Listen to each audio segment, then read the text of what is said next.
Assalamualaikum warahmatullahi wabarakatuh. Nama saya Kinan Fadilah Indarto. Di sini saya akan meresum beberapa materi dari mata kuliah Prophetic Leadership, yaitu ada 3 sahabat Nabi.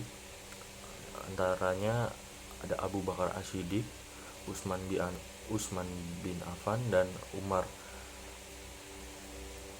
Yang pertama adalah Abu Bakar As-Siddiq. Abu Bakar As-Siddiq itu dijuluki As-Siddiq. Abu Bakar yaitu Abu Bakar selalu menjadi orang yang paling pertama membenarkan dan mengimaninya. Singkatnya, Abu Bakar menjadi khalifah hanya 2 tahun dan melancarkan perang Riddah untuk memberantas fenomena munculnya nabi-nabi palsu. Cara memimpin Abu Bakar As-Siddiq yaitu yang pertama, mengobarkan peperangan dan mempersenjatai bala tentara untuk membela hak-hak kaum kafir, lalu memulai penaklukan dan perluasan Islam, lalu menanamkan nilai-nilai etika, menjalankan roda pemerintahan, melaksanakan hukum, serta selalu mengajak para sahabat untuk bermusyawarah.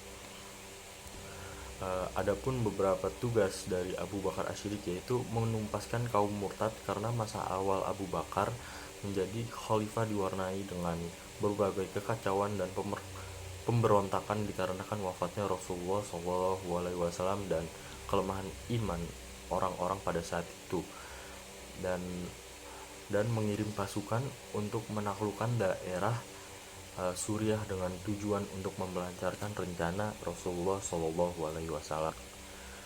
Lalu yang kedua ada Umar bin Khattab. Umar bin Khattab adalah orang yang adil, penyayang, antusias, cerdas, tegas, dan selalu sedia membela agamanya. Umar adalah orang yang adil karena ia mewarisi jabatan kodi dari kabilah dan orang tuanya. Dia adalah orang paling cerdas dari keluarga Bani yang termulia yang memegang jabatan sebagai duta kaumnya dan mengurus pengadilan di masa jahiliyah. Umar masuk Islam dengan semangat yang sama seperti kita dulu memusuhi Islam.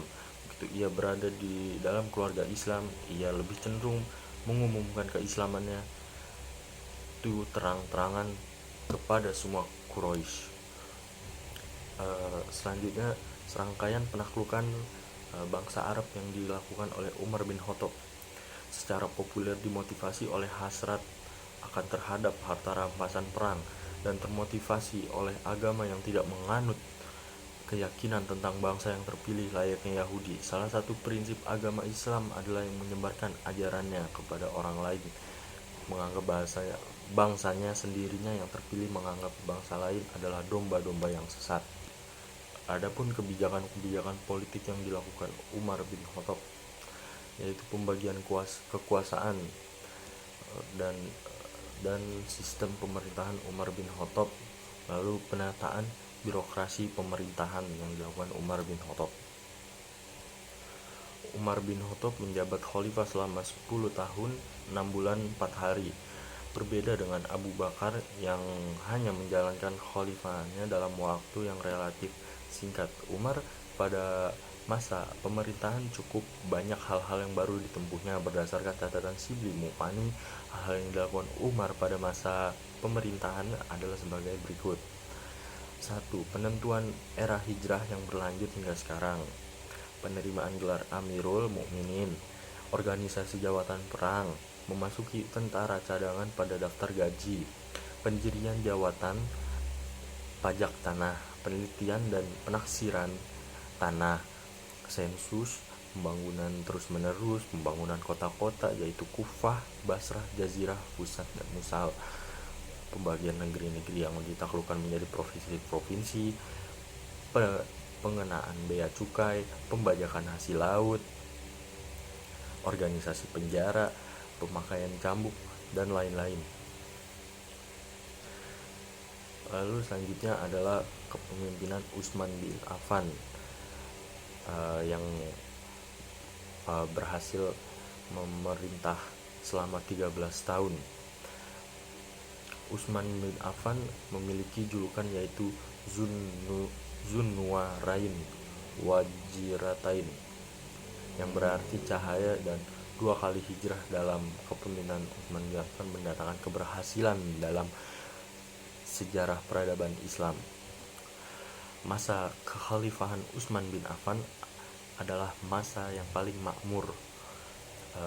Bahkan banyak rakyatnya yang bisa haji berkali-kali. Beliau menjadi khalifah pertama yang berhasil melakukan perluasan Masjid Al-Haram dan Masjid Nabawi agar bisa menampung lebih banyak umat yang akan menjalankan ibadah haji.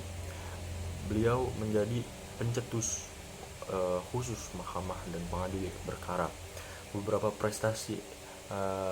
Ada beberapa prestasi yang dilakukan oleh Utsman bin Affan menjadi khalifah, yaitu menaklukkan daerah Arjan dan Persia, lalu menaklukkan Khurasan dan Nasyabur di Iran.